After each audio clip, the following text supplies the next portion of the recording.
Սպերջենի աստվածաշնչյան ընթերցանություն ամեն երեկո, մարտի 30։ Քննենք մեր ճանապարհները և փորձենք և ետ դառնանք Տիրոջը։ Ողբ 3 գլուխ 40-րդ խոսք։ Այն կինը, որն անկեղծորեն սիրում է իր բացակա ամուսնուն, կարոտով սպասում է նրան։ Իր սիրեցյալից երկարատև բաժանումը տանջանք է նրա հոգու համար։ Այսպես էլ այն հոգիները, որոնք շատ են սիրում Փրկչին, փափագում են տեսնել նրա երեսը, նրանք չեն կարողանում հաշտվել այն փաստի հետ, որ նա իրենցից հեռու, Բեթերի լեռներում է, և իրենք զրկված են նրա հետ հաղորդակցությունից։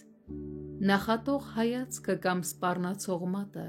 ցավ են պատճառում սիրող երեխաներին, որոնք վախենում են վշտացնել իրենց գթառատ հորը և երջանիկ են միայն, երբ նա ժպտում է։ Սիրելի բարեկամ, միթե քեզ հետ այդպես չի եղել։ Սուրբ գրային մի հատված, մի նախազգուշացում, տառապանքի գավազանի մի հպում, և դու գնացել ես քո հոր ոտքերի մոտ բացականչելով. հայտնիր ինձ, թե ինչի համար ես վիճում ինձ հետ։ Հոբ 10-րդ խոսք։ Գուցե հիմա էլ այդպես է։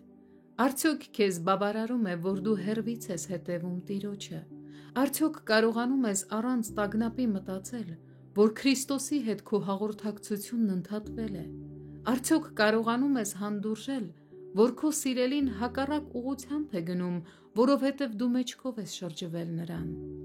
Արդյոք քո անօրենություններն են բաժանել քեզ քո Աստծուց, և միթե քո սիրտը հանգստություն ունի։ Օթույլ տուր բարեկամաբար նախազգուշացնել քեզ, քանի որ ցավալի է, երբ մենք անհոգ ու հանգիստ ապրում ենք,